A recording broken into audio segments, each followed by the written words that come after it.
അല്ല തോമസിട്ടാ, നിങ്ങളെപ്പത്തി? ഞാനിപ്പോ എത്തിയതേ ഉള്ളൂ. അതെന്താ നിങ്ങൾ പറയണ്ടോന്ന്? നീ വീടും പറമ്പും നന്നായി നോക്കുന്നുണ്ടോന്ന് അറിയണ്ടേ, അതാ പറയാതെ വന്നേ. പെട്ടെന്ന് വരാൻ എന്തെങ്കിലും കാരണം? കഴിഞ്ഞ ഉടനെ ഞാൻ ഇങ്ങോട്ട് വന്നു. മടുത്തിരിക്കായിരുന്നു.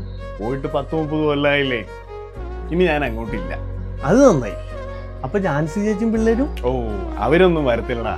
അവർക്ക് അവിടെ ഇഷ്ടം. എനിക്കാണെങ്കിൽ നാടും വീടും മഴയും പുഴയും. ഇനി ഞാൻ എവിടേക്കുമില്ല. അപ്പന്റെ അമ്മയുടെ കൂടെ ഇവിടെ അങ്ങ് കൂടാൻ പോവാ. അല്ല,